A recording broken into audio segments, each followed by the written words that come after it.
Welcome to the Real Estate Investing Morning Show with your hosts, Wayne and Gabby. Hey, good morning. Good morning, real estate investors. Welcome to Canadian Real Estate Investing Morning Show. On today's show, we are going to be talking all about, we're going to be answering a question that came in from an investor listener who is just getting started out in real estate, who is interested in scaling up and building real estate wealth. However, they're just not quite sure how to go about doing it. And so we're going to give some real world advice based on their seems like exact. I mean, I've got salary, I've got savings, I've got job, I got everything. I got mortgage qualifying ability. I got all the details. I'm going to dive right into it and give some real world free coaching. Some coaching for this real estate investor. I love these situations where people come in like brand new and they're like, I think this is a good idea. Like, what should I do? I think it's so cool to catch people in those moments because a lot of people just try to wing it and do it themselves. And then years from now, they're like, oh, this isn't working. Why am I having all these roadblocks, right? So literally every real estate investor does this. They get started and they're just like, I'm just going to try it out for myself first. And then, I'll get my education later. Yeah.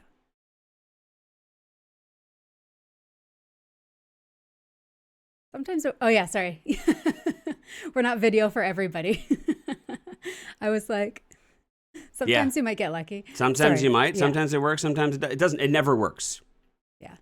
It's, you need to set it up right. I can't remember the exact verbiage in this, and I can't remember if this particular person is wanting to build a significant portfolio or, something more than just buying a rental property. But if you want more than a rental property, you need to do it right from the beginning, really. Yeah. And you'll find that there's just so many roadblocks that can happen. So. Literally every real estate investor. I think that every real estate investor who's, let's say they've been around for a couple of years, they'll all say that, like, I wish I would have gotten education sooner. I wish I would have asked better questions sooner.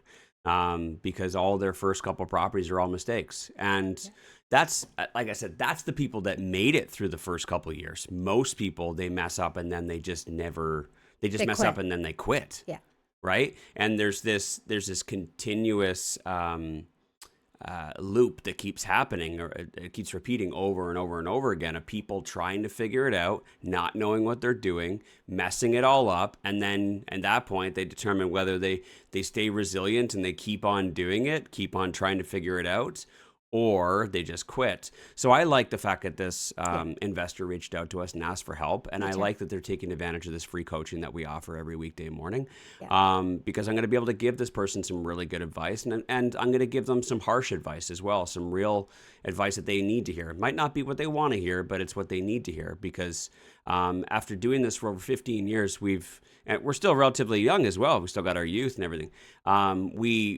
We have the wisdom of knowing, what works, what doesn't work, but also what's important and what's not important, right? And so it's not about collecting doors. It's not about just all about the money. It's about building a life and making it purposeful. And so everything that we do is intentional. And I mean, I wish I would have known all this stuff when I got started. I feel like a lot of the decisions I would have made early on, I probably wouldn't have made them with hindsight. Now, I have the ability to be able to look back now. I have the ability to be able to look and be like, well, Jesus, why did I do those deals? They really added, they didn't contribute to what we have today and what we want now today at all. It was actually a huge waste of time, but I didn't know that at that time. So I don't have any regrets. But what I want you guys to know is that you will have regrets. You will look back on, not regrets, but you will look back on situations and be like, oh God, why did I buy that property? Why was I doing that thing? It made a lot of sense at the time, but in the future, you're going to be like, I probably should have been just doing this. And that's what I'm trying to get at, is that's what I'm going to be teaching you today, is I'm going to teach you, I'm going to coach you, but it's going to be from the wisdom and the experience that I have from my position. And again, it might not be what you want to hear, but it's what you need to hear. And I hope that you're coachable. Yes. Right. And I hope that I hope that this is going to be valuable for a lot of everyone else that's listening to this as well. And I hope that you are coachable as well. Yeah. In the comments here, Carmen says there was no 5% rule back then. There wasn't. It wasn't invented yet. But I hope that future generations will benefit from the 5% rule. Mm-hmm. Okay, so we got that going on today. A couple birthdays. I want to say some happy birthdays. I don't have any birthday music, so Do you need me to sing? no, You're like, God, no, God, no. No. You're not a great singer. A little tone deaf. You're not a great singer. It's okay. Big happy birthday to Matt Leger. Hey, happy birthday, You Matt. can bang on the table or something. You can clap. You can make some noises. Woo, woo, woo, woo, woo. Happy birthday, Matt. And another big happy birthday to Austin. Austin Wambolt is... happy birthday, Austin. How old is he today? 25, 26? Oh my gosh. I think 40. I think Austin's a year younger than me. You think he is? I think he's just turned 40 today. Really? Lordy. I'm going to have to fact check that, but I think I'm right. If he's 39, he's going to be very disappointed. Who else do we got joining us in the live show today? We have Carmen here with us. Good morning, Carmen. Kristen is here with us. Good morning. We have Nori. I just love that this new time works for Nori and that he's here every morning. Me too. Because Nori loves soaking up all the education, so I love it. Yeah. I love that he loves soaking it up. Me too. Yeah. We have Luke here. Luke says, howdy, with lots of exclamation marks. Howdy, Luke. Howdy, partner. Kyla's here. Kyla says, rise and grind, peeps. It's a great day to have a great day. Oh. Good morning, Kyla. And Michael is here. Michael says, bonjour. All right. Salut. Comment ça va? All right. Cool. All right. What else we got going on here? Did you tell me that there was some news that you wanted me to read? Yeah, okay, this is going to sound bad, but I was going to say I think it's fun. It's not fun, but it's like... This isn't fun, Gabby. It's not fun at all. That's why I said this is going to sound bad. But it's like, it's interesting. It's not like boring stats or, you know what I mean? So that's what I meant by it. Okay. And I tried several months ago. I sent Wayne an article and said we should talk about this on the show. And he just like kind of brushed it off. And so this morning I was like, did you hear? And he's like, well, yeah, but I didn't even really know there was a problem. And I was like, I tried to tell you. Oh. So here we are. I was not aware that there was a series of arsons happening across Edmonton. Targeting residential infill. Okay. Yes. Yeah. So it was actually, can I tell a little bit of a backstory? Yeah, sure. As long as you keep your mouth to the microphone. Okay, I will. Can you guys hear me? Okay. So several months ago, I actually have no idea how many months ago because it just feels like a blur, but a while ago, I was talking to an insurance broker and they were telling me how insurance brokers were, no, not insurance brokers, insurance providers, were pulling out of the Edmonton market and offering policies to construction, kind of in general. Specifically infill, but they were getting shy of offering it to construction in general because there was a series of arsons that were happening that were targeting new builds, and there was no resolution to them. They didn't know what was happening. They didn't know what exactly was being targeted and all that kind of stuff. So insurers were starting to actually pull out and not offer policies anymore in the city of Edmonton. And I was like, this is so interesting, like what's going on? And so there was articles that came out at that time about these arsons and whatnot. And now here we are on whatever date is, June 4th, I think. And there's an article that has come out that an arrest was made on May 27th. Okay. 27 offenses. Mm-hmm. And 5 counts of arson. Do you want me to read it, or do you want to? Peter Jones, age 40, was charged on May 27th with 27 offenses, including 5 counts of arson with disregard for human life, 5 counts of break and enter to commit arson, 5 counts of possession of property obtained by crime, and 4 counts of trafficking in property obtained by crime.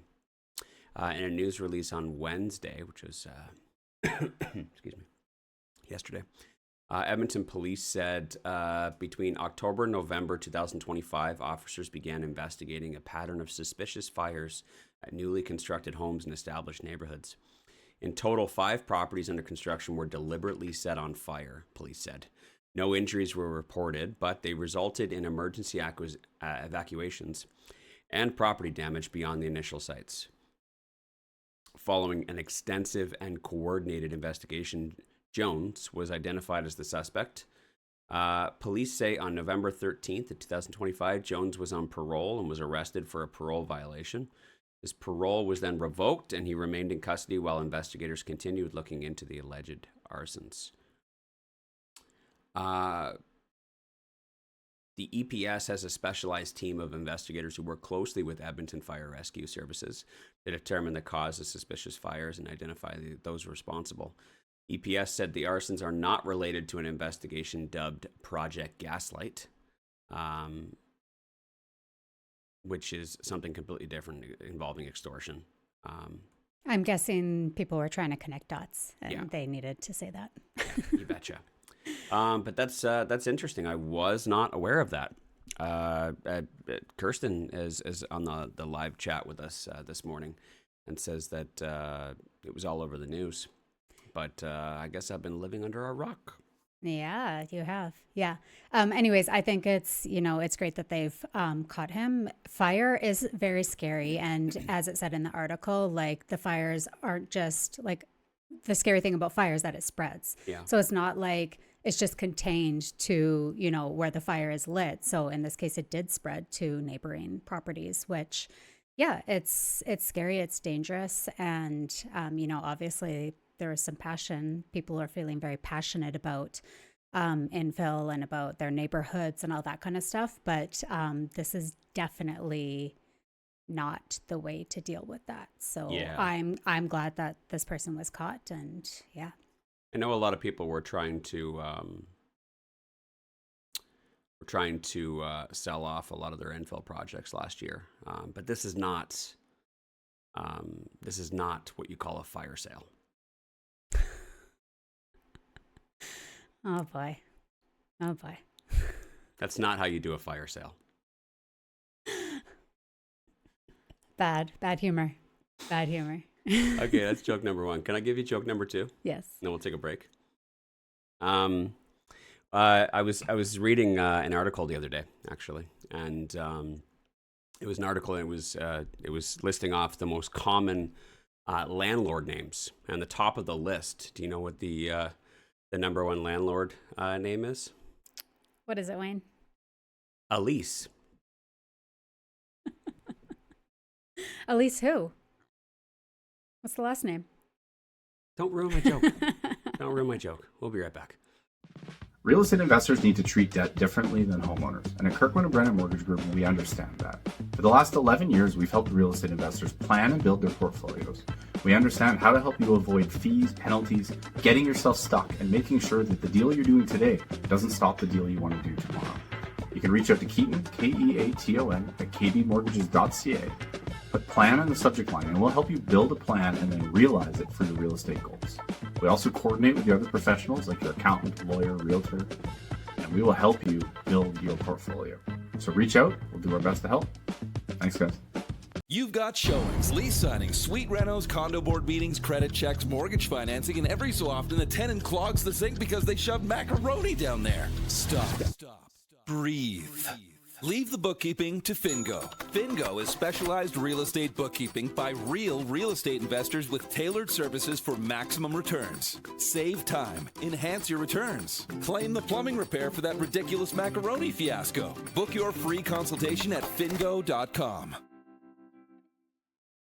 Summer. While everyone's getting distracted, this is when the market gets quiet. Not because the opportunities disappear, but because the people do. Vacations, long weekends, these are the distractions I'm talking about. And that's exactly when serious investors make their moves. At Calvin Realty, this is one of our favorite windows. Less competition, more flexibility, and sellers who are actually open to negotiating. While everyone else is stepping away, we're stepping in. If you're looking to buy right, not just buy fast, this is your edge. Calvin Realty, opportunity doesn't take time off. All right, and we are back. So yes, you guys have been talking about the people that are here with us in the live chat. You can join us live every weekday morning as well. We broadcast live on YouTube under my personal YouTube channel, Wayne Hillier. So just look up Wayne Hillier, and the Canadian Real Estate Investing Morning Show broadcasts live there every weekday morning at 7 a.m. Mountain Time. It allows you to be able to come in and hang out with other like-minded individuals, other real estate investors who love getting up early, having coffee, and talking real estate. Yeah. Additionally, you can be part of the conversation. Like, there's lots of chatter going on here. We got regular people, regular folks, conversing and making comments. Additionally, if you have any questions, you can put your questions in the chat and we can answer them for you. We provide free coaching every weekday morning, either through joining us live, or you can email in your questions. Like today's question that we're going to be going through, that was emailed into info@reimorningshow.com. You can send your questions in as well. I see that Kirsten here is bringing up something she's been bringing up a lot recently. Kirsten wants me, allegedly, I made a comment, something, and I said if it were true, I would eat my hat. And she's trying to bring up the past. She's trying to dig up evidence. She is dedicated to getting me to eat a hat live on the show. Now, I don't remember any of this. I don't remember the details of it. But Kirsten, More power to you. you keep on putting that case together. Wayne, it's a phrase. It's a phrase that we've used often over the years. I'll eat my hat because of a funny situation we had with a neighbor one time. Yeah. So I don't doubt that you said it, but you guys are definitely going to have to dig up some more evidence if you want it to happen. I don't know. Anyways, she's quoting things from over a year ago. I mean, I don't remember. You need to move on with your life, Kirsten. Yeah. Kirsten's got a basement full of like headshots and maps with pins in them and strings. Anyways. Kirsten thinks you're sealing the files. She thinks that you hid the episode on purpose. Kirsten, you need a hobby. But anyways, thank you so much for joining. Don't ever leave. Yes, please stay. And everybody else as well. Move on, but don't move on from even us. Even though Carmen is egging her on a little bit. Yeah. We appreciate you guys being here every day. Upcoming events real quick before we get into this question. The big event coming next Friday on June 12th, the Edmonton Garden Suites 101 seminar that we're going to be hosting.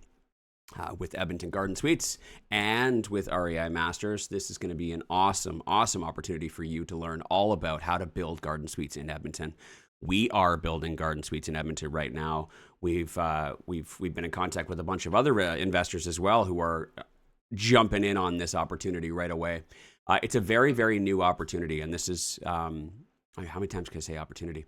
But it really is. I'm going to keep on saying it. This is your chance to get in before everybody else does, is what I'm trying to get at. And I rarely ever do this. Normally I kind of keep this stuff to myself. And I did for 2 years. I've been working on this for 2 years, building this out for myself. And now we're finally releasing it. Once people start catching wind of this, once people start catching on to this, all the properties that could fit these multi-unit garden suites are going to be gone. Or they're going to be too expensive and the numbers are no longer going to work anymore. I'm talking about on the current projects that we have going on right now, once they're completed, we're going to be adding over $10,000 a month in additional cash flow. $10,000. Not to mention, we're going to be building over $1 million worth of instant equity as soon as they're rented because of the increased value the value increase. So we're going to be building over $1 million worth of instant equity, $10,000 worth of additional cash flow every month. Anybody can do this. You could build these garden suites, and instantly you're creating close to $250,000 worth of instant equity. Wow. Not to mention the fact that you could probably refinance the properties afterwards, pull a lot of your money out, if not all of it. This is a tremendous opportunity that you guys do not want to miss out on. Next Friday, June 12th, in Edmonton. It's in person. You can register and get tickets for it. I think it's 6 o'clock to 9 o'clock. Yes. Bring your kids. I don't care. Actually, it's pretty cool, actually, can kids come? Should have discussed before. No? No. No kids? Oh, okay. I very well behaved, quiet kids, sure. Yeah, very well behaved, quiet kids. Anyways, because I know a lot of people, they got excuses and like, I've got kids, the sitter and things like that. If you got like a young kid and whatever, and you can't find a sitter, I don't care. Screw what Gabby says. I think that they can come. I think this is I'm really bummed there's so many people who reach out to me like, oh, why that Friday? And this happens every single time whenever we hold an event. Why that one? Why that Saturday? Why that weekend? It just is what it is, but I don't want people to miss out on this. So get your tickets at reimasters.ca. The link is in the show notes as well. And we're looking forward to seeing you guys there. Yes. I love this comment. Josh says, why grow veggies? Why grow veggies in the garden when you can grow $250,000 in equity? That's the question. That is the question, Josh. That is a terrific question. Not to mention like the hundreds of thousands of dollars that you're going to make over the coming years as well in mortgage pay down and cash flow. Yes. You know what I mean? Absolutely. Like, it's a lot of our students, what we've actually been doing, you guys know who I'm talking about, because some of you guys I've had this conversation with, some of you guys I haven't. So if you're like, oh, you never talked to me about this. What I do a lot of times is I set our students in a direction, a coaching direction, a path, and without ever actually telling them what I'm kind of setting them up for. And this is something that I've been setting up for the last 2 years. And some of you guys know this, is that all of the equity that you've been building by buying townhouses in Edmonton for the last 2 years, all that equity and all that worth that you've been building, eventually the smart thing to do is to sell those townhouses and push it into garden suites next. That's been the plan the whole time. Build up as much equity as possible and then transfer it. Take a really, really good real estate investing opportunity in your market, build as much out of it as possible, and then once that starts to dry up or it no longer makes any sense, then transfer into the next big opportunity. So this is the direction that we're going. There is still tremendous opportunities with townhouses in Edmonton. Yeah. It is the second best opportunity in Canada. Mm-hmm. The number one opportunity is Edmonton Garden Suites. Like the math does not lie. Yeah. And if you want to verify the math, come on out next Friday. I'll show you guys. Right? Doesn't lie. Math don't lie. Looking forward to seeing you there. Yes, ma'am. Yes, ma'am. Okay. Let me read. What? Let me read. Okay, listener email time. Investor emailed in, asked us a question. I'm going to read the whole question, but I'm going to summarize it real quickly first. This is an investor who's just getting started out. They are young. They're in their 20s. They want to get started in real estate investing. They got a little bit of money saved. They got a decent job. They just don't know how to get started. They don't know what's the first step. How should they go about doing this without making any missteps? They want to make sure that their first investment doesn't become a mistake, right? Something that they would regret in the future. So I'll read the email off. 28-year-old single professional, new immigrant to Canada, been living in Edmonton for about a year. Works in IT with an annual salary of around $80,000 and have managed to save about $40,000 so far. Bravo. Bravo. That's not easy. Yeah. That's not easy. The math isn't mathing though, so I'm assuming you're selling pictures of your feet. Do you know who this person is? No. Maybe inappropriate jokes. No, I don't. But If they've been, if you wrote into they this wrote show, in, they know who we are. They know who Wayne is. Okay. you know you signed up for. I don't know what else they're going to say. $40,000. Times are tough, Gabby. Gas ain't cheap. Recently spoke with the bank regarding a first home mortgage, and the current approval capacity is around $335,000. I want to start my real estate investment journey, but also make a smart first move. Given my situation, what advice would you give someone just starting out in a situation to build long-term wealth with real estate? Thanks for the great content and advice.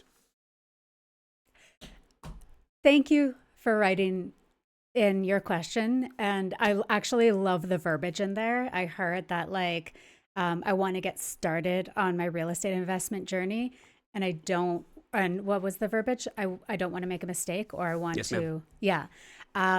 Just like so many people won't reach out and ask the question.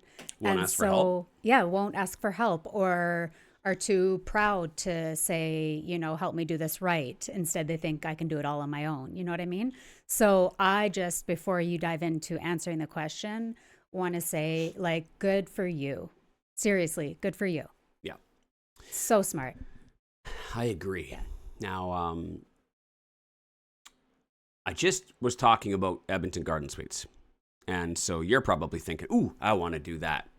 I'm coaching you, specifically you right now, based on the information that I have, right? And the coaching that I'm giving you is based off of all the information that you have provided. There are certain things that you can do, and there are certain things that you can't do. There are net worth requirements. There are down payment requirements. There are mortgage debt servicing requirements. There's so many different things that we need to take into account. I also want to take into account what your long-term goals are, what your short-term goals are. Do you own a home? Do you not own a home, right? So I'm giving this, coaching specifically for you. But if you're thinking, ooh, that garden suite thing sounds really cool, unfortunately, you can't do it because there is a minimum threshold of money that you're going to need for something like that. A project of that size, depending on how big you're wanting to go, you could buy a single family home and build a 1-unit garden suite in the back or a garage suite. That's fine. I don't know if you have enough money for that. You'd be looking at buying a property for around $400,000, building a garage suite for probably $300,000. You're into it for $700,000, and you need 5% of the first $500,000 and then 10% of the remaining. So 5% of $500,000 is $25,000, and 10% of $200,000 is $20,000. So what are we at? $35,000. Sure. Yeah, it was. I missed it. I'm thinking about the 10 other things I want to talk about. 25 plus 20. 25 plus 20 is 45. Yes, thank you. If that's the case, then you don't have enough because you've only got 40,000, right? And even then, I would not recommend that to you because I already know without running the numbers on that deal ain't going to cash flow, and that deal ain't going to help you. So, without going too far into the details and with any more depth than that, I'm going to say that's not the best plan for you. If you wanted to add a duplex garden suite, so you wanted to add one on the main floor and then one up top, well, you're looking at about $425,000 to build that one, which generates a lot more rent, significantly more rent. I'd say that's a better idea, but the same thing, you don't have enough money to do that. And similarly, if you're planning on building a 4-unit, 4-plex garden suite, which is going to run you around somewhere around $650,000, same thing. You don't have the money to be able to put the down payment for any of that stuff down. Maybe in the future, right? And there are some alternative ways to get you to that position, maybe even sooner than you think. But for right now, based on what you know and what you have, you can't do those things. Mm-hmm. So what can you do with the money that you do have? What you can do is you can either buy an investment property, which you would need to put 20% down. And in that case, you'd be able to buy a $200,000 asset because 20% of $200,000 is $40,000. Or what I think is a better plan for you and what I recommend to all new investors who don't own a home yet is use your money to buy a home with the intention of that home to be a rental property in the future. Mm-hmm. So if your plan is to maximize and leverage what you have to its fullest, maximize the potential, I honestly believe that you need to take a step back and forget what you want and buy an asset that checks all the boxes of what your tenants want. And we talked yesterday about Yes, we did. what do tenants want. Start beginning with the end in mind, thinking about your tenant profile that you're hoping to attract or hoping to sell to, and buying what they want. Do you want to summarize that real quick? Just those thoughts, Gabby, just in case they... Yeah, you need to think about the type of tenant that you want to be renting to. And, so whether that's a single person, a couple, a young family, a multi-generational family, you need to think about who it is that you are looking to rent to. And then where do they want to live? Not necessarily where, but like what type of property do they want to live in? And so that's the difference between like a 1-bedroom apartment, a 1 or 2 bedroom basement suite, a 3-bedroom main floor, a 3-bedroom townhouse, a single family house, a half duplex. Like you can go through all the different asset classes and say, where do these people want to live? Yeah. And that's what you need to buy for them, right? Yeah, absolutely.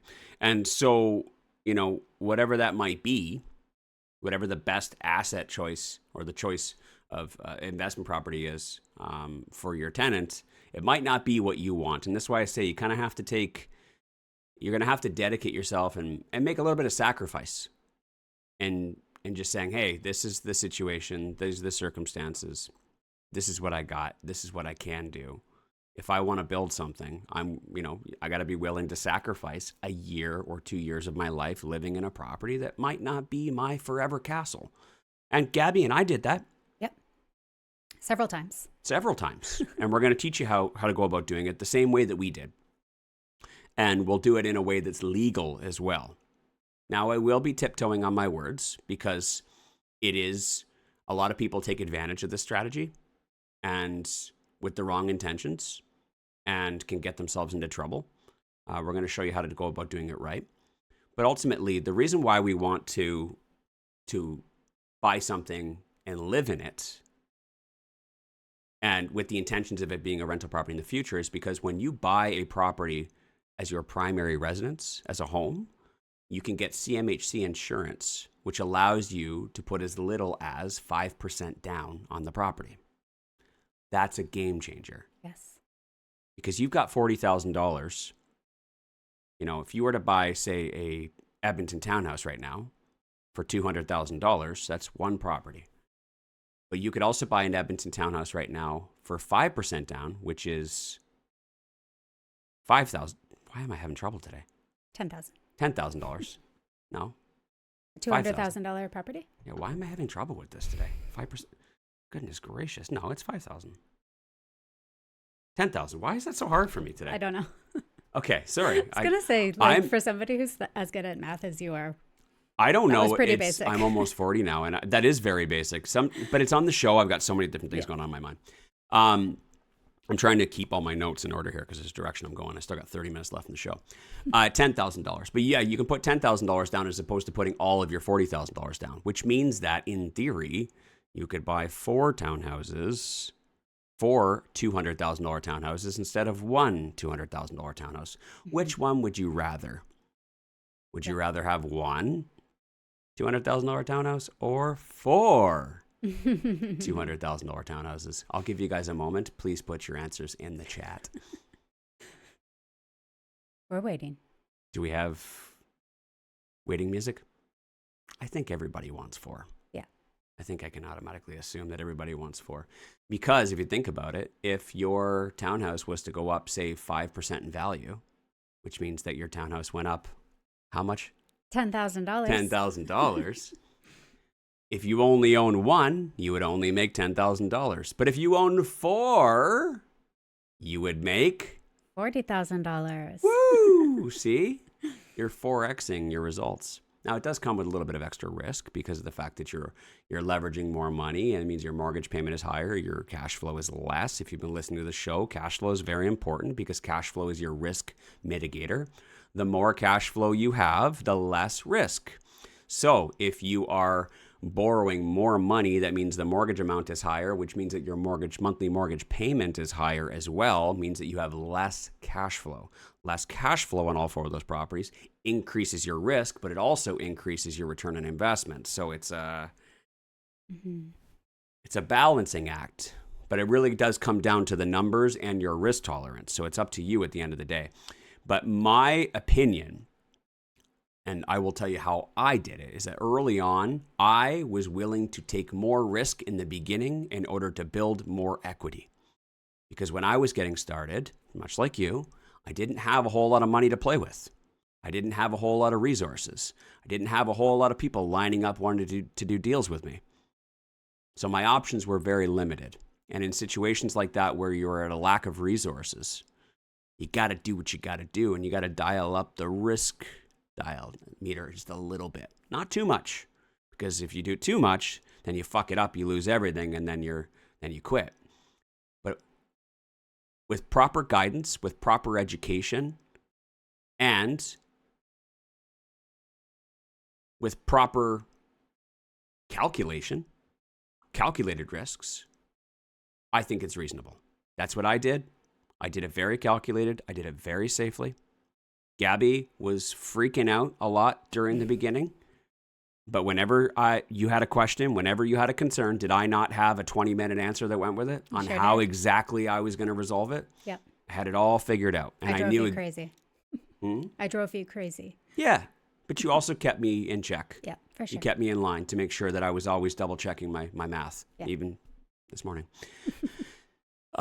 So honestly, someone's asking a question. Do you still want 4 units if rates go back up to 6%? Well, as long as they pass the 5% rule, I'm okay. Yeah. Yeah. See, it's that fear right there that most people would never do it in the first place. No offense. However, our whole portfolio went up to 6 and 7% during 2023. Yeah. I'm still here.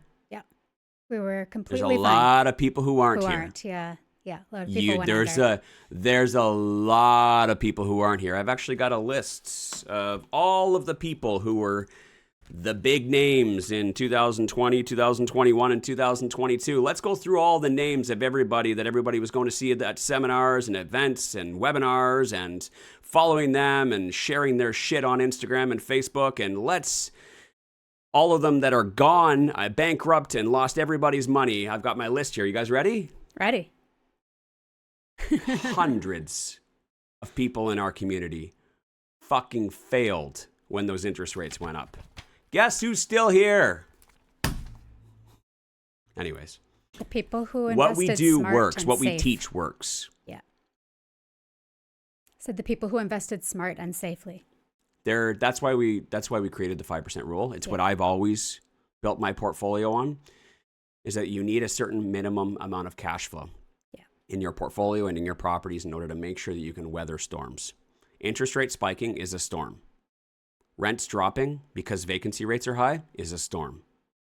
Tariffs are a storm. Tenants' affordability is a storm. There's lots of things that can happen. Would I still do it? Absolutely. Do I still hold all those properties? Yes, absolutely, because they have enough cash flow. And I don't spend my cash flow either. That's the thing, is that there's this... Sorry, I'm off on a tangent now, but I saw the comment, so I'm going to say it. Sorry, I was just laughing at Victoria's comment in the chat. What was I saying? Storms. Everything's a storm. I can't remember where I was going with it. Victoria made me laugh. We don't spend our cash flow, is what I was saying. Right. One of the big things that we teach, and what other people don't seem to teach, because they all want to talk about how cash flow creates financial freedom. You can quit your job. No, I do not teach that at all. I think you can in the future after 15 years, safely, after you've built up enough and you built up solid reserves. But ultimately, cash flow is your risk mitigator. Cash flow, all of my cash flow goes into a reserve fund. It's funny, yesterday, I'll tell that story in a second. All of our cash flow goes into a reserve fund. And then that way, if anything ever happens, we always have cash flow on hand, right? We also have a big buffer of cash flow so that if interest rates were to go up and mortgage payments went up, we still have enough cash flow to be able to pay our payments, right? It's very, very, very important. If you don't have the right amount of cash flow, when 6% interest rates come up and people weren't planning for them, that's when they fail, right? Yeah. This is what I talked about. Like, cash flow is so incredibly important, right? Yeah. Anyways, we were talking about, tell a story. We were talking yesterday. I made a wrong turn. We were driving yesterday, I made a wrong turn, and I happened to drive past one of our properties. I haven't driven past that property in years. Yeah. Years. Literally. Drove past the property. Actually, we went past 2 properties. I lifted my head. I was like, whoa, where are we? Hey, that's our house. So, I don't know how much of this I should say, but like the neighbor next door at that property doesn't like us very much because there is a monstrous tree in the front yard. It is a really, really nice tree. It's a beautiful tree. Like one of the most beautiful trees ever. Yes. But and it's big. They bitched and complained as soon as we bought this property.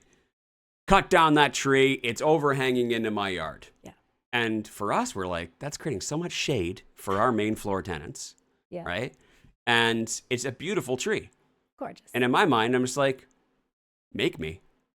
I don't want to. First of all, it wasn't in the budget back then. Yes. We didn't have it in the budget to be able to cut down that tree. Second of all, you can't make me. He calls bylaw, and they were mean about it too. They were mean about a bunch of other things. But I basically said, make me, and then they tried, and then they didn't. But anyways, years have passed, and the discussion has never been brought back up again until I drove past it last night, and I looked, and it's fucking grown.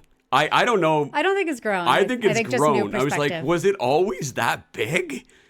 It takes up, okay, like, I'm going to be honest with you, because this is going to make me sound like a dick, but I want you to know that I'm coming up with a solution. It takes up more of their yard than it takes up of our yard. Yes. That's how fucking big it is. It's fucking huge. And it's such a nice tree. And it's like it's in our yard, but then it goes like this for everybody who's watching the video. It's like, here's our yard, and then it's like, oh, and there's the neighbor's yard. Yeah. Kirsten says, how dare you guys put a tree in your yard that has been there forever? Yeah, I mean, I bought the property. So like they must have been complaining at the previous owner. Yeah, probably. They're like, oh, new owners, we're going to come at them now, try to get them to cut it down. Yeah, they probably listened to the show because they went like to great lengths to like find our company emails and things like that. And anyways, long story short, I looked at it and was like, okay, Gabby, I think it's time. And she goes, well, I don't want to cut it down. She's like, well, if you cut down that tree, you got to cut down the other tree too. Like, they're like 3 trees, yeah. What's it going to look like once it's gone? Yeah. But I said, okay, how much is in the reserve fund? And that property, we've had lots of repairs over the years. Mm-hmm. Furnace repairs, we've had electrical repairs, plumbing repairs, just normal maintenance stuff. Yeah. And I asked how much is in the reserve fund. How much is in there? I think it was $15,000. $15,000. Yeah. How much do you think it'd cost to cut down the tree? Easily a couple grand. So let's say $3,000? Sure. $3,000? Yeah. Not a big deal. It's not going to make a big dent in our reserve. But that's the thing, is that I put all my cash flow in there. If the city did come and say, you know what, we've reviewed it for the last however many years, we want you to cut down that tree, I'd be like, all right, cool. Okay. I got the money. Yes, right? sir. Because I don't spend my cash flow. I put it all in the reserve. I always have money on hand. Also, we got a big chunk of cushion there every month of cash flow. So in the event that interest rates went up or rents went down because people are building too many rental units, I'm okay. I can ride out that wave. I can ride out that storm. Right? Cash flow is really super important. That's what enables me to be able to continuously do what I intended to do from day one of owning that property, which is holding it for 15 to 20 years. Mm-hmm. That was always my intention. Why would I buy a property with the intention of buying it for 15 to 20 years, but then stop because interest rates went up? You know what I mean? That's such short-term thinking. You have to plan for the worst. You have to plan for the storms before you set course. Yeah. So similarly, if interest rates went up to 6% right now, so this question was about, would you still want those properties if interest rates went up? If it did, I buy properties planning for it to go up in interest, the interest rates to go up. I plan for every worst case scenario. But would I stop buying them if interest rates were 6%, meaning that like if they were 6%, would I still buy said townhouses? Well, I would look at the numbers. I would look at the numbers and see, does it still cash flow based off of today's interest rate? Yeah. Right? And so sometimes maybe I know Edmonton townhouses would at 6%. I can't run the numbers right now, but I was buying them. And I also know the numbers roughly, and I can tell you that they probably still pass the 5% rule even at 6%. And even at that point, I would still buy them because I know that interest rates will probably come back down again in the future. Yeah. It goes like this. Anyways. Wayne. But if it didn't pass the 5% rule, I wouldn't. Yeah. We have found ourselves down this other path. I will come back. I know, but before you go back, you've just talked a lot about the 5% rule, and I think there's people in the chat who aren't familiar with it. You don't have the book?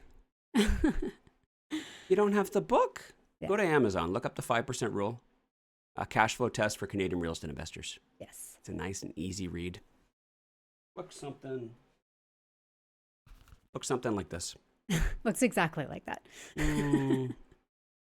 Very similar.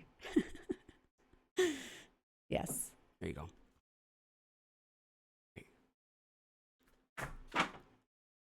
Just threw one to you. What are you doing? I'm glad I didn't knock the camera over. It was actually pretty close. I just threw them one. Catch. Anyways. Okay. So, yeah, you can pick it up on Amazon. Back to this person. I honestly think that it's important information, and if someone wants to bring it up, then I'll answer the questions when they come up. I haven't checked on the chat, though, because I need to get back on topic. But ultimately, Gabby and we took advantage of putting 5% down and moving into properties when we got started. I thought it was a great idea. I still think it's a great idea with proper... You need to run your numbers. And proper considerations. Proper consideration, because the numbers will be significantly tighter than if you were to put 20% down. Yes. But again, I'm willing to take a little extra risk in the beginning to build up equity. And that risk paid off because we did it and we did it smart. So move into my advice to you is take a little bit of money that you have and move into the property. So let's say it's an Edmonton townhouse for $200,000. You put $10,000 down. You move into it, find one that needs a little bit of work. A little bit of paint, a little bit of flooring, fix the baseboards. You know what I mean? See if you can find something where you can add a little bit of value, putting in a little bit of sweat equity, right? And live in it for a couple years. There's no rule. This is where I told you I'm gonna be very careful about how I word this. There's no rule on how long that you need to live in a property before you are able to turn it into a rental property in the future. But the goal is to buy a property to live in it, and then eventually in the future it will become a rental property. So you need to buy a property with the intention of it to be a rental property in the future. So you got to make sure that you're looking at it from what does your tenants want and look at it from the numbers perspective, not about what you want. Yes. Right? And then you're going to live in said future rental property for a period of time, and that's going to be your sacrifice, and that sacrifice will pay off because you only have to put a quarter of what you would normally have to put in for a down payment. Instead of having to put $40,000 down, you only have to put $10,000 down. It's a big bonus, big incentive to live in a home for a year or so, right? But there's no real minimum amount of time that you have to live in there. It needs to be your intentions for that property. You need your intentions for the property need for it to,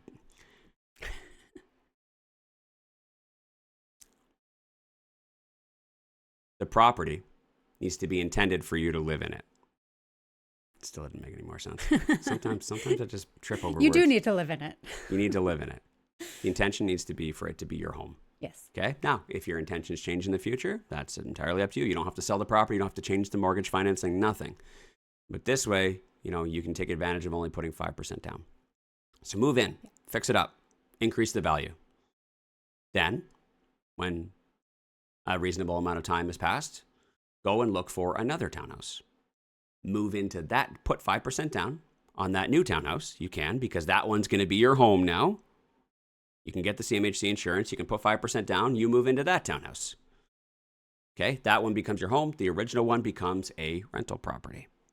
You live in the other one, fix that one up, increase the value. Live in it for a period of time. A year, 2 years, 3 years, whichever. Ask your mortgage broker. Then, go buy another townhouse for 5% down. Move into that one. Now you're at 3 properties. You're getting somewhere, and you can do this up to 4 times. 4 times. Again, just make sure that your intentions are clear. Are you right? saying 4 times based on the amount of money they have, or you can only do that 4 times? Both. Okay. You can do it 4 times. You can have 4 CMHC insured mortgages. Just wanted to clarify that. Yeah. But that's the way to maximize your potential there. Why would you put $40,000 in on one property when you can put $10,000 in on 4 properties? Makes way more sense. Now you own 4 properties, and you get to benefit from the appreciation of all 4 properties, and not just the appreciation, the value increase, but you also get the benefit of all of the mortgage pay down as well. Those 3 other tenants that are living in the 3 rental properties, they're paying you every month, and it's covering your property taxes, your insurance, your condo fees, and your mortgage payment. And every time you make a mortgage payment, a portion of it goes towards the interest, and a portion goes towards paying down the balance. That's called mortgage pay down. So every time you make a mortgage payment, the amount that you have left owing goes down. And this is the value of your property. This is your mortgage. Every time you make a mortgage payment, the mortgage balance goes down. And this gap, this margin that I'm creating, is what's called equity. So if you were to sell the property, all that equity would be cash to you. Similarly, as you're paying down that mortgage, the value of the property is going up as well. Like this. The more and more and more that grows, that equity, when you go to sell the property, all of that equity is cash to you. Right? So if you own 1, you only get this much. If you own 4, you get this much. Make sense? Good visuals? Makes way more sense. You're getting 4 times the return. 4 times. All with the same amount of money. This is how, in my opinion, everybody should get started. It's a huge dedication and sacrifice, though. Yeah. Because most people got kids. We did it with a young kid, right? We were moving around. We were doing renovations. We were adding secondary suites. We did whatever the hell we had to do in order to build up that equity. But the equity that we built in that short amount of time, because we were able to leverage that strategy, is what got us the equity, which built up the rest of our portfolio, accessing it, and then supported all of our future businesses. Mm-hmm. And also earned all the credibility that we had or have to be able to raise more money. Now, this is where I want to get to with this, is that that's my advice to you.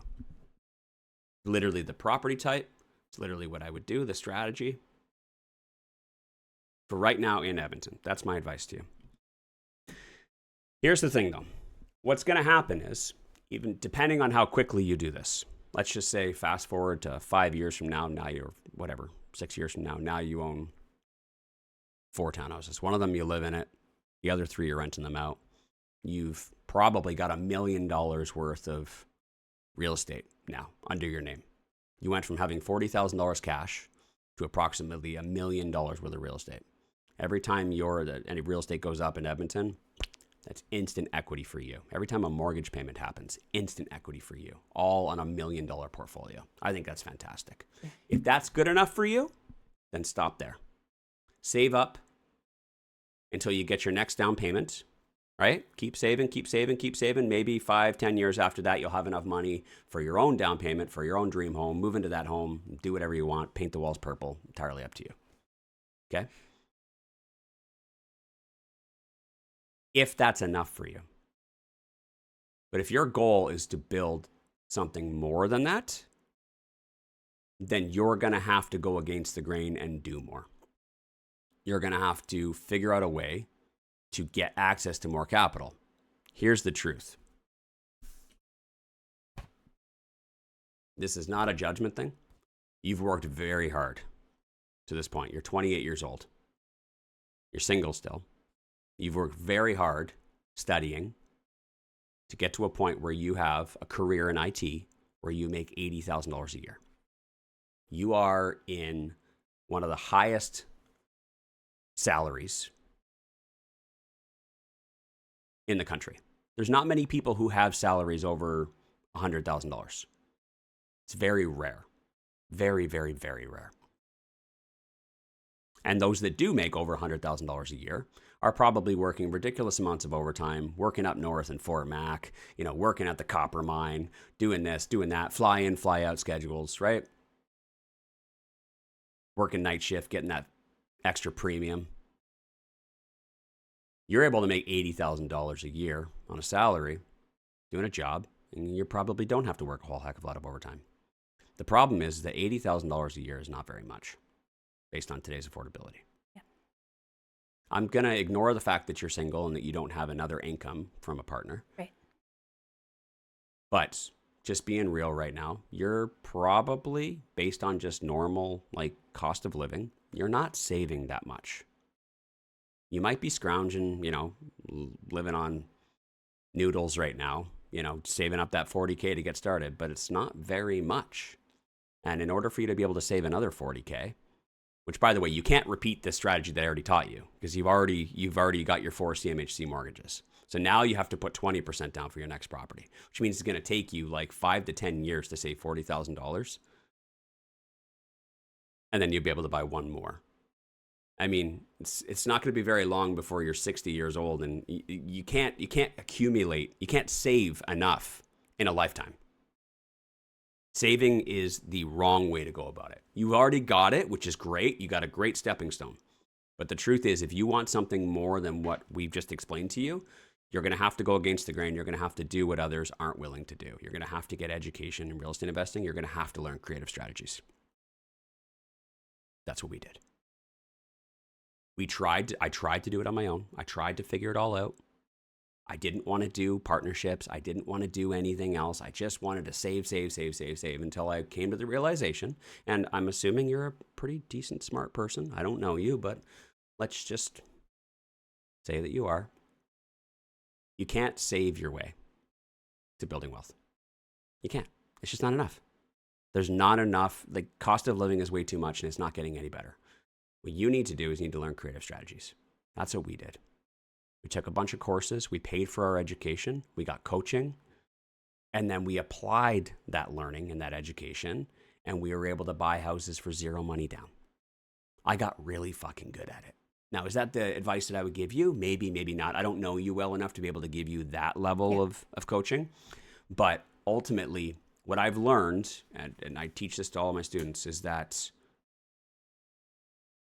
in real estate investing, raising capital in joint ventures is inevitable. It's inevitable. Everybody will have to raise money. Everybody will have to get joint venture partners. The sooner you come to that realization, the better. Because the sooner you come to that realization, the sooner you accept it and you get working on it. What most people try and do is they try and exhaust all of the savings and the funds that they have until they have nothing left. And they're like, okay, I guess it's time to do joint ventures. When the truth is, if it's inevitable and you're going to have to do it anyways, why wouldn't you start right now? You're going to waste 5, 6, 7, 8 years doing your strategy and then start at the 8-year mark.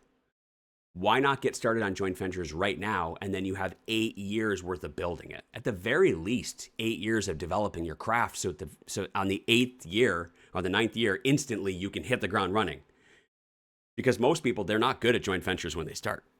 Actually, they're fucking terrible. You don't have any credibility. Nobody knows who you are. You haven't marketed yourself as an expert or someone worthy of trusting with all of their tens of thousands, hundreds of thousands, millions of dollars. So there's a learning curve. There's a training period. So the sooner you get started on learning about it and actually applying it, the sooner you're going to start to see the results. But people think that, oh, I've run out of money now. I've run out of mortgages. Now I need to do joint ventures like it's going to start the next day. No, you're looking at 6 to 12 months of hard work doing things you don't want to do, and you still probably won't get a joint venture partner. It takes years. However, sometimes it doesn't. Sometimes you just get really lucky if you actually put in the work. We were able to get joint venture partners quite quickly. Yeah. Because I'm the type of person that actually fucking puts in the work. I was going to say it's not luck when you're putting in the work. It's no longer luck. Luck is when preparation meets opportunity. Yes. I was prepared and I put in the fucking work more than anybody else in this industry. And by the way, still here. Didn't get blown out by 6% interest rates or lowering rents or oil prices or pandemic, et cetera, et cetera. Yeah. Still here. So I'm living proof that it's possible.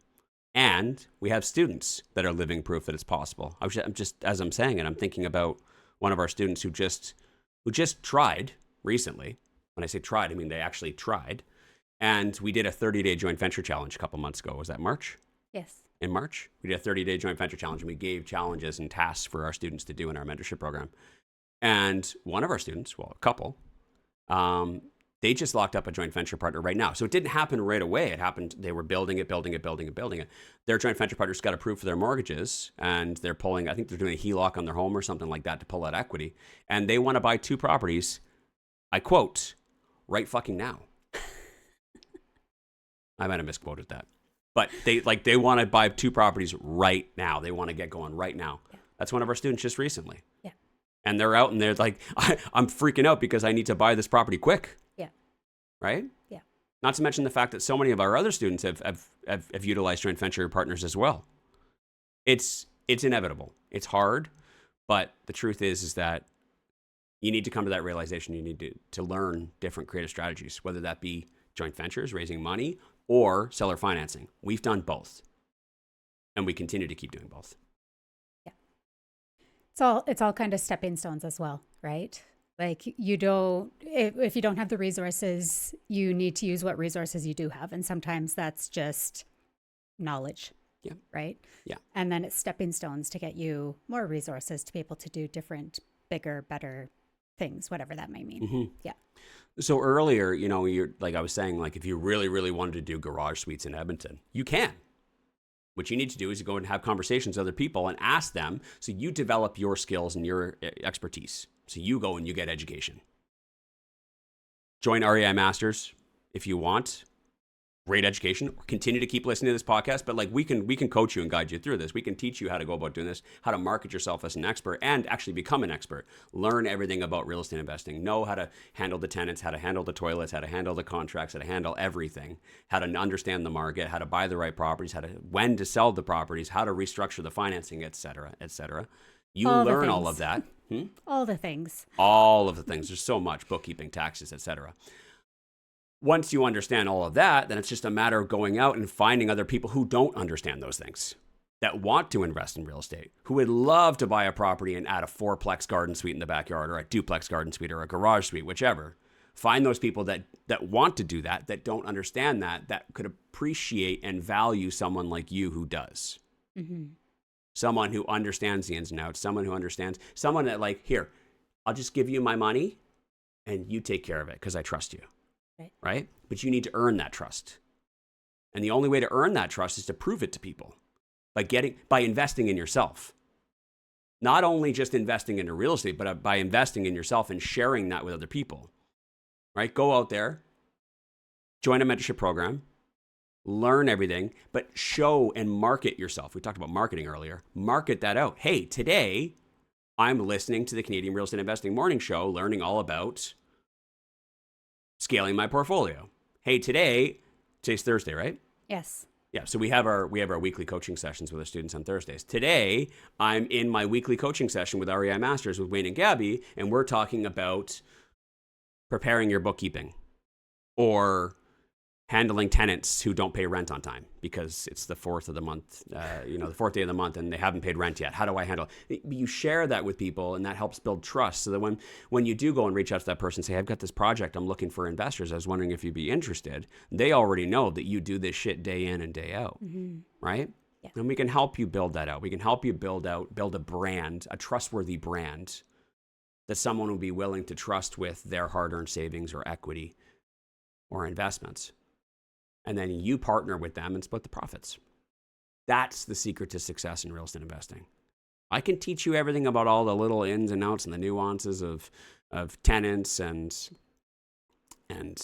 financing and purchase plus improvements and developing garden suites and building basement suites and refinancing, HELOCs and cash out refinance, all that other stuff. Agreements for sale, rent to own, fix and flips, the BRRRR strategy, recycling your funds, short-term rentals, multifamily, whichever. There's all that shit. It's all just education at the end of the day, right? But ultimately, you can have all this education, all this knowledge, but if you run out of money and you run out of mortgages, you're not going to buy any of them. What's the missing piece here? The missing piece is the money. The missing piece is the financing. And how do you go about obtaining that? You work with others. That's how we've done it since the beginning, since the very beginning. If you want to learn how to do that, just reach out to us. We can teach you how to do that. Absolutely. Whenever you're ready. Mm-hmm. Yeah. But hurry the fuck up, because the opportunities don't stick around forever. Jesus Christ. I have a feeling someone's going to listen to this and be like, oh, in 8 months from now, I'm going to join their mentorship program. And then they come to me 8 months later. It's like, I kept hearing about the buying the 4 townhouses thing. It sounds like a great idea. And I'll be like, yeah, sorry. They're priced this high now. Now they don't cash flow anymore. Oh, gosh, maybe I'll wait another 8 months. Opportunities, they come and they go. And I'm always staying ahead of the curve. I'm always staying ahead, just trying to figure out what's the next big opportunity. What's the next big opportunity? Best opportunity right now, Edmonton townhouses. What's coming and what is already here? Edmonton Garden Suites. If you fucking wait around, you will not be able to do them, because opportunities, they come and they go. Right? Yeah. So it's up to you. But hopefully I helped answer your question about what you should do right now. That would be my advice. That was great, Wayne. Lots of rabbit holes, but brought all together nicely. Thank you. I hope that was very helpful for them. Thank you. Yeah. I didn't read all the comments today. I'll read them all afterwards, and then if there's anything. Yeah, I think there was a few questions in there. Somebody in kind of a similar situation asking same but different question.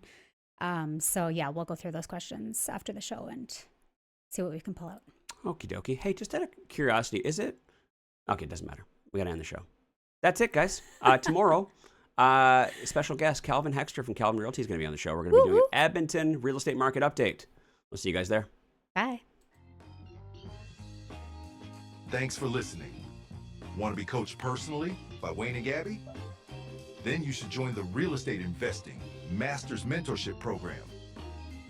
Details are in the show notes to get started.